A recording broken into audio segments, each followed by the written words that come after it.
We're live from New Delhi, watching DD India Live, India's voice to the world. I'm Lipakshi Khurana, coming up in the next 30 minutes. Paris AI Action Summit kicks off with India's Prime Minister Narendra Modi as co-chair. India will share its views on the democratization of AI and on bringing its benefits to the global south. Emmanuel Macron pitches France as plans placed to develop AI over UK and US, promising to cut red tape on technology. Takes swipe at Trump with plug baby plug comment. I have a good friend in the other part of the ocean saying, drill baby drill. Here there is no need to drill. It's just plug baby plug. Trump pumps up tariff talks, imposing 25% tariffs on steel and aluminium imports, to also announce reciprocal tariffs over next 2 days. Also considers tariffs on cars, semiconductor chips and pharma. Trump warns of all hell if Gaza captives not freed by Saturday, after Hamas says next scheduled hostage release postponed.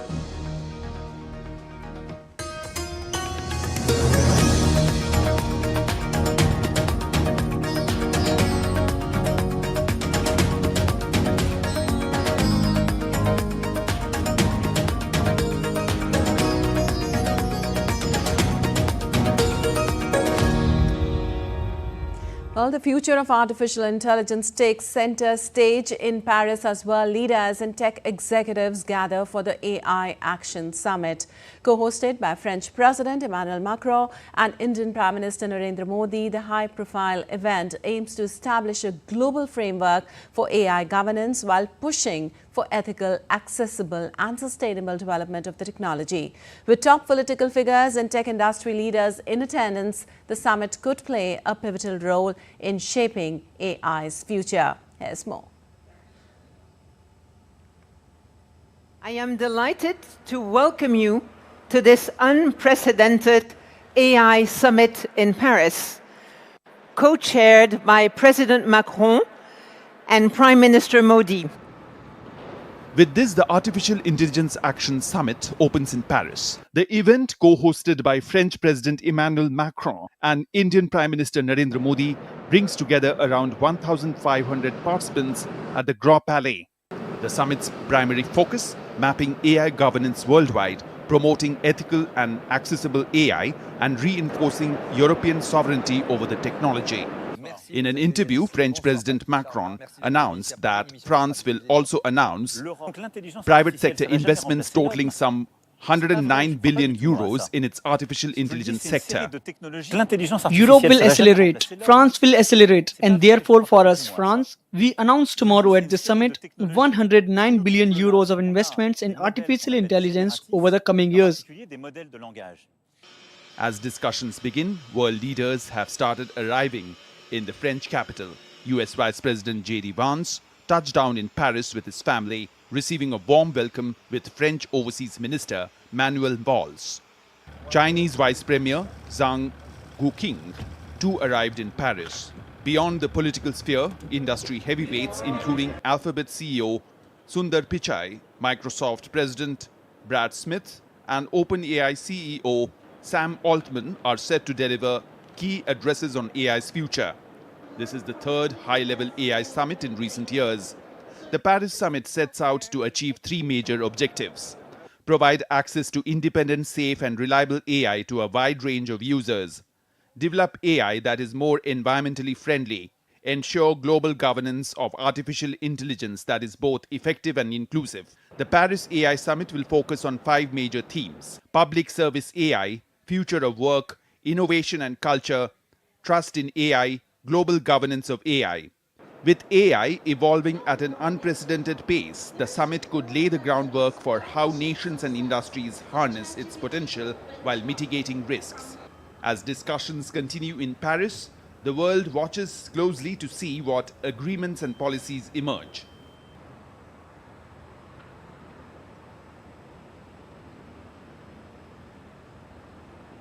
Well, earlier, Prime Minister Modi landed in Paris on Monday amid warm greetings by the Indian diaspora. Joyous members of the nearly 120,000 strong Indian diaspora in France caught a glimpse of Prime Minister Modi and waved flags. The bonhomie symbolizes the growing friendship between India and France. These images symbolize the happiness writ large on the faces of the diaspora.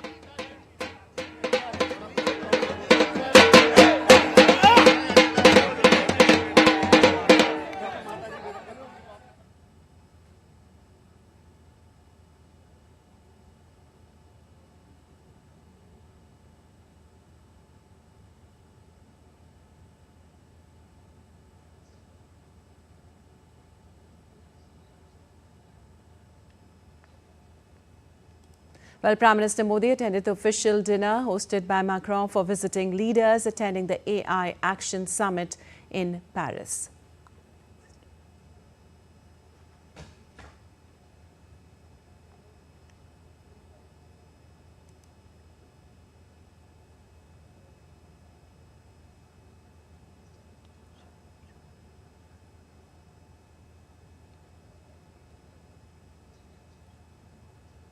Well, with a vision of fostering collaboration on the global stage, India's External Affairs Minister Dr. S. Jaishankar, who is also on France's visit, met his French counterpart, Jean-Noël Barrot, in Paris. Both the leaders discussed issues widely ranging cooperation with a focus on AI innovation, connectivity and clean energy. They also spoke about regional and global developments, sharing pictures on social media platform X. Jaishankar also wrote that strong convergence reflects the strength and comfort of both nations' strategic partnership.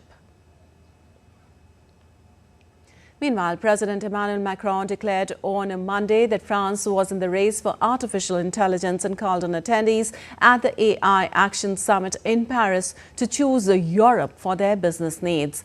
Advocating that clean electric power distinguishes France in addressing AI's vast energy consumption, he pitched that Europe will cut back on regulation to make it easier for artificial intelligence to flourish in the region. He also took a swipe at Donald Trump with plug baby, plug comment on energy. Last year, we exported 90 terawatt-hour, 90, which means we can localize a lot of data centers on top of what we need in terms of electricity for our own companies, our own households. So it's very important in this world where I have a good friend in the other part of the ocean saying, drill, baby, drill. Here, there is no need to drill. It's just plug, baby, plug. Electricity is available. You can plug, it's ready. Well, the European Union's digital chief, Henna Virkunen, also promised that the bloc will simplify its rules and implement them in a business-friendly way. She said, and I quote, "When it comes to AI, I'm committed that I'm going to implement regulation in a very innovation-friendly manner to make sure that we are encouraging investments and innovations," unquote. Well, U.S. President Donald Trump substantially raised the tariffs on steel and aluminium imports on Monday to a flat 25% without exceptions or exemptions. Trump signed proclamations raising the U.S. tariff rate on aluminium to 25% from his previous 10% rate and eliminating country exceptions and quota deals, as well as hundreds of thousands of product-specific tariff exclusions for both metals. Talking to reporters at the Oval Office, Trump said the tariffs on steel and aluminium are without exception and apply to all countries. Trump also has promised detailed information on Tuesday or Wednesday on his reciprocal tariff plan. Simplifying our tariffs on steel and aluminum so that everyone can understand exactly what it means. It's 25% without exceptions or exemptions. And that's all countries, no matter where it comes from, all countries. If made in the United States, however, United States of America, there is no tariff, zero. So if it's made in the United States, there is no tariff. All you have to do is make it in the United States. We don't need it from another country. We'll be doing reciprocal over the next I would say 2 days, don't you think? 2 days, yeah, maybe.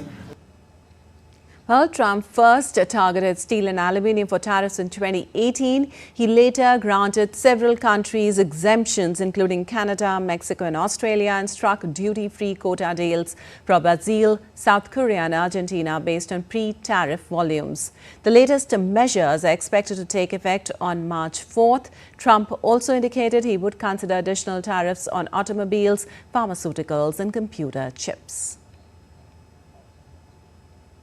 Well, U.S. President Donald Trump has also agreed to consider an exemption for Australia from U.S. tariffs on steel and aluminium following a telephone call with Prime Minister Anthony Albanese.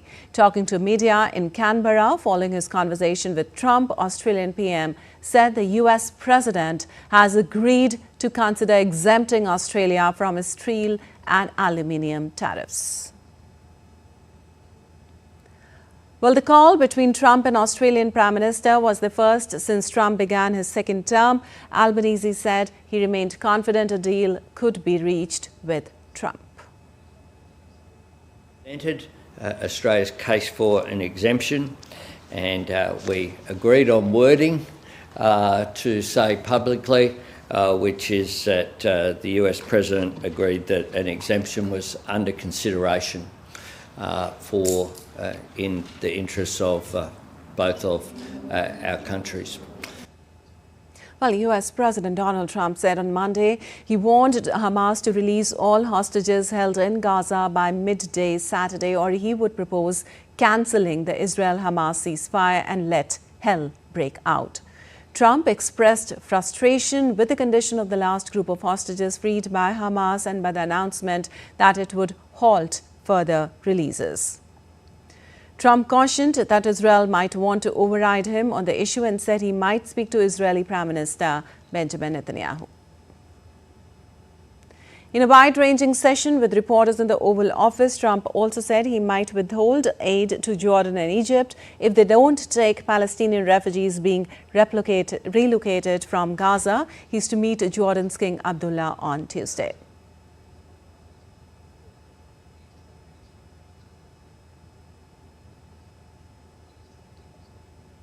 As far as I'm concerned, if all of the hostages aren't returned by Saturday at 12 o'clock, I think it's an appropriate time. I would say cancel it and all bets are off and let hell break out.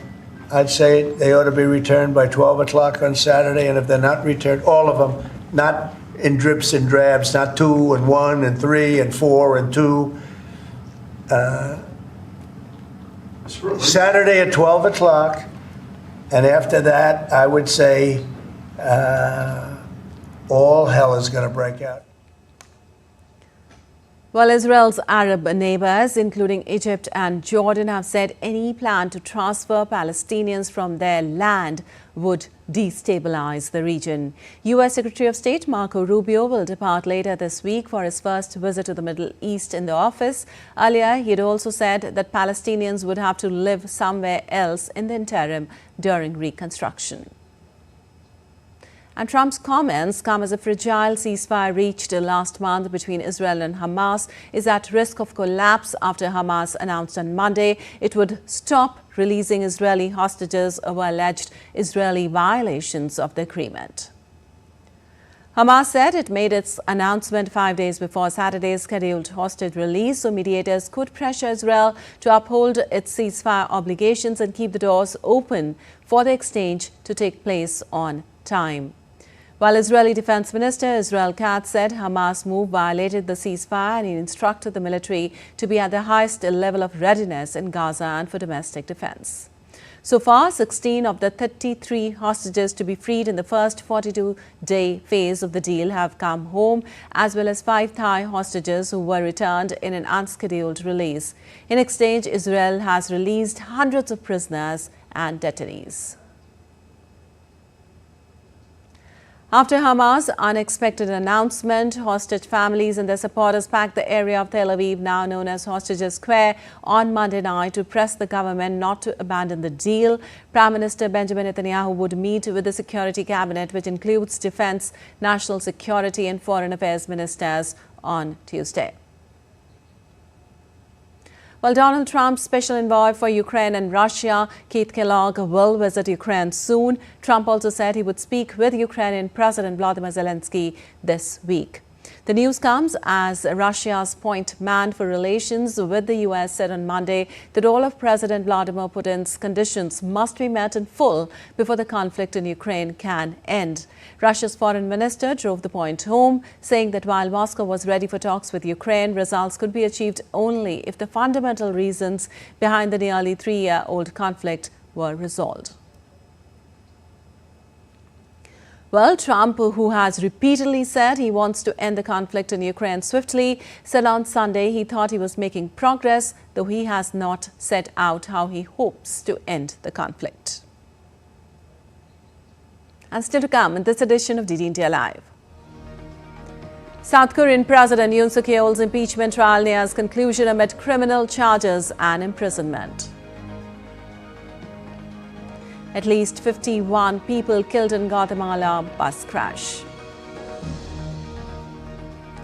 And fans await final decision on Bumrah's participation in Champions Trophy.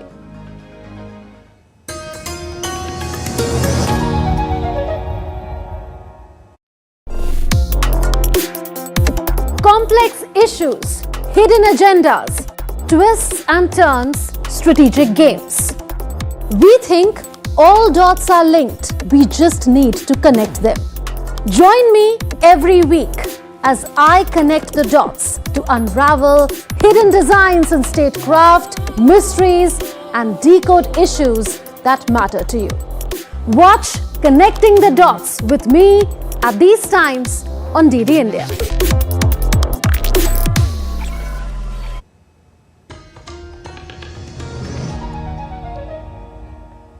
Welcome back. You're watching DD India Live. I'm Vipakshi Khurana, and moving on in South Korea, impeachment trial of President Yoon Suk Yeol entered its final stage this week with just 2 formal hearings remaining. The Constitutional Court will hold the 7th and 8th hearings on February 11th and February 13th, questioning 8 witnesses. Former Interior Minister Lee Sang-min and National Security Advisor Shin Wok-sik are set to testify at Yoon's impeachment trial on Tuesday. Yoon is now in jail and faces a separate criminal trial on charges of insurrection. There were 2 more hearings scheduled for Yoon's impeachment trial for the Constitutional Court to decide whether to reinstate him or remove him permanently from office. Yoon is under criminal investigation for abuse of power and leading to an insurrection, making him the first sitting president to be arrested. He is also subject to a travel ban. And campaigning for the Philippines midterm elections kicked off against a fractured political backdrop, heightened by a high-profile row among warring elites that culminated in last week's impeachment of Vice President Sara Duterte.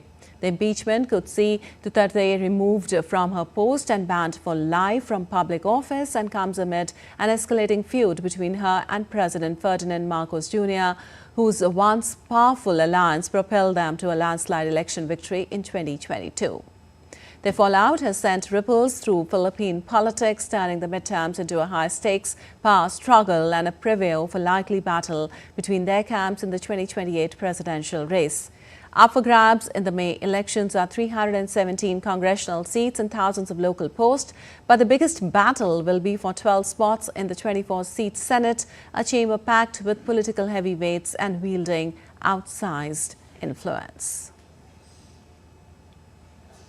And in Guatemala City, a bus accident killed at least 51 people and left trapped survivors when it veered off a highway bridge into a polluted ravine earlier on Monday. The densely packed bus was traveling into the capital from the town of San Agustin, Acasagostian, into the city from when it plunged approximately 20 meters from Puerto Bellis, a highway bridge that crosses over a road. A spokesperson said the bodies of 36 men and 15 women had been sent to a provincial morgue set up for the accident. Guatemalan President Bernardo Arévalo declared 3 days of national mourning and deployed the country's army and disaster agency to assist response efforts. The president of Guatemala's Congress also released a statement on social media lamenting the tragic incident. And India is set to take a final decision on Jasprit Bumrah's participation in the Champions Trophy on Tuesday, which is the deadline for submission of the final squads to the ICC, as uncertainty lingers over his fitness. Bumrah was included in provisional 15-man squad for the Champions Trophy announced on January 18th, but hasn't been able to play a part in the ODI series against England. The Indian spearhead has been out of action since the final innings of the last test match of the Gavaskar Trophy, where he was not able to bowl due to a back issue. Bumrah was advised to rest by the Indian Cricket Board medical staff who were monitoring the star pacer.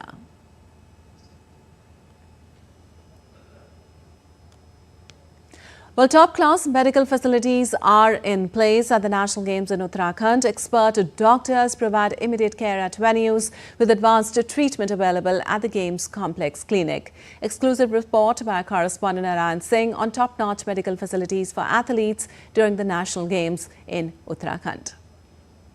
National Games in Uttarakhand are witnessing world-class medical support for athletes, technical staff and media personnel. A dedicated team of expert doctors is deployed across all venues to handle injuries and medical issues. Basic treatment is provided on site, ensuring immediate care. For further attention, a fully equipped clinic within the Games complex offers expert consultations. Amid National Games, there are 4 layers of medical facilities we are providing here in Dehradun.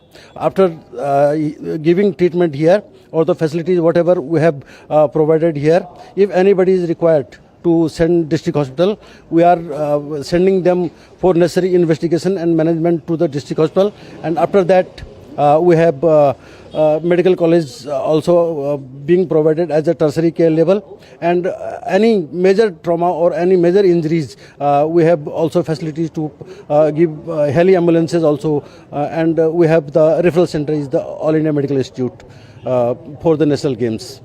Every athlete undergoes through medical checks. Special doctors are available for specific concerns. The latest medical equipment ensures precise diagnosis. Free medicines are provided, making healthcare seamless and efficient. यहाँ पे तो sports का हिसाब से यहाँ पे पास में stadium है, पास में मेडिकल है. ट्रीटमेंट कोई इंजरी हो जाए, किसी का कोई प्रॉब्लम हो जाए तो जल्दी में यहाँ पे मेडिकल भी आ सकता है. अभी ट्रीटमेंट भी बहुत बढ़िया है. मैं भी ट्रीटमेंट कर रहा हूँ. अभी मेरा इंजरी हुआ है तो बहुत अच्छा ट्रीटमेंट हो रहा है. मेडिसिन भी दे रहा है डॉक्टर. सब कुछ मिल रहा है यहाँ पे. If needed, athletes are swiftly transferred to the district hospital or Doon Medical College via well-equipped ambulances. With smooth and systematic operations, Uttarakhand has set a benchmark in athlete care, ensuring their well-being throughout the games. From on-spot medical treatment to advanced medical supports, every step is taken with precision. The availability of the expert team of doctors, medicines, and also the modern equipments is helping our athletes to recover soon. But the most important thing is that the athletes are getting a hassle-free treatment, and it reflects the commitment of the Uttarakhand to host a world-class sporting event. With camera person Manmohan, Narayan Singh, DD India, Dehradun. Well, Peru burst with colour and rhythm for the annual Virgin of Candelaria festival. Over 40 folkloric groups in vibrant costumes paraded through the streets, offering a colourful and energetic display of culture and tradition. Take a look.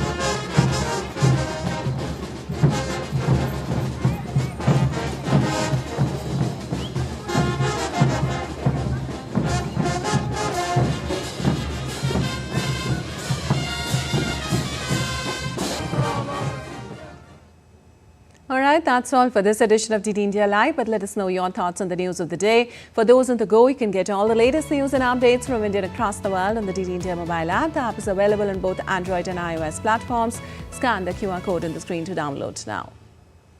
Well, we'll be back with more news as it breaks here on DD India. I'm Lipakshi Khurana from all of us here in Delhi. Thanks for watching DD India Live.